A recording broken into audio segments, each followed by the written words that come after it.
mouth. For it is one referred to by Isaiah the prophet when he said, the voice of one crying out in the wilderness or in the desert. And he's talking about John the Baptist here. And this was a place where John the Baptist lived, and he also ministered from the wilderness. Matthew 4:1, and Jesus was led by the Spirit into the wilderness or the desert to be tempted by the devil. God uses these places, even though it's not a place of comfort. It's not a place of, oh, you know, I'm definitely going to have everything I need, including a comfortable pillow. He uses these places to get us alone with him. So if you wanted to look those up, the other one for the people online is 1 Kings 19:11 through 13. Now, when it comes to Phillip, and this is just an overall question, have you ever felt that you were a part of God's divine appointment? Have you ever felt like God had brought you to a certain place at a certain time so that he could use you for ministry or for one person or for a group of people? Anybody here have that feeling? Chris saying yeah? Yeah. You know, one of the things that Donna and I talked about when I got this position as pastor was the fact that we saw God's hand the entire way. And this wasn't like we were pushing for this job. It was God was lining everything up so that we could get the position in his timing, in his way, for his glory. And we've seen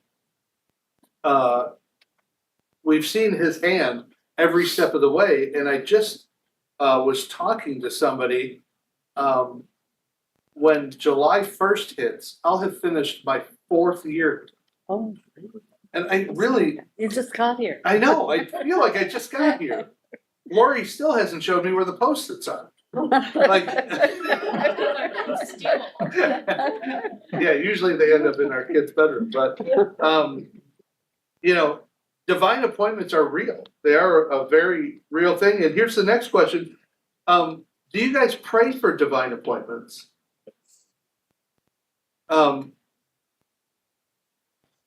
You know, one of the things that I learned early on is if I want the Lord to send me unsaved people to witness to, I should ask for it.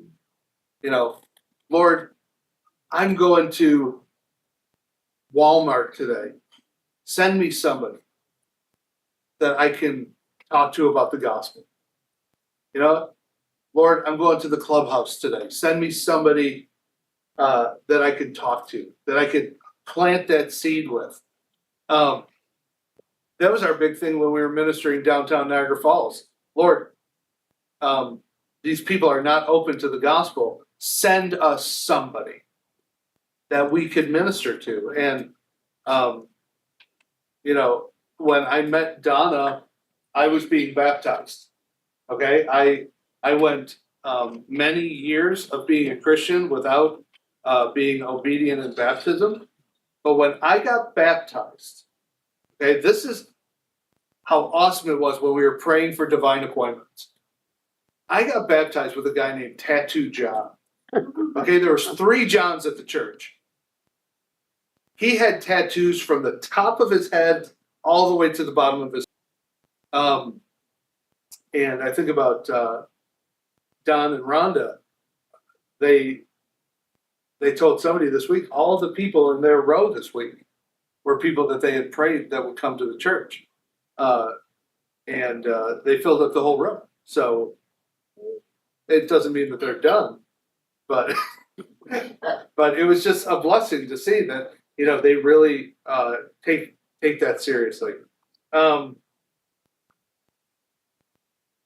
I think it's interesting when you look back in history and there's things that where in Ethiopia, they found Christian churches and places down there they didn't know was there. Oh, yeah. And they assumed that that's where Phillip, after talking to the Ethiopian, he went down there and set up.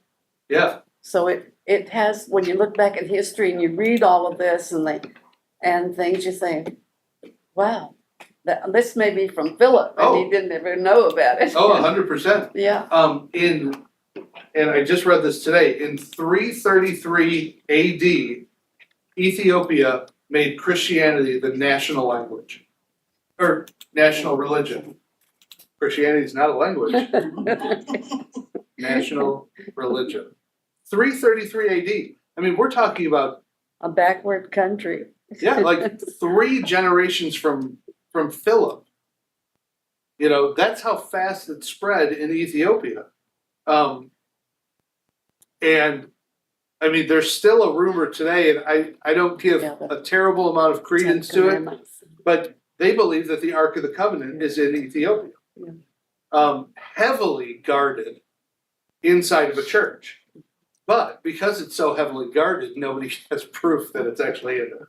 But, you know, they found Christianity, they found Christ very early on in their settlement. So you never know. How do you see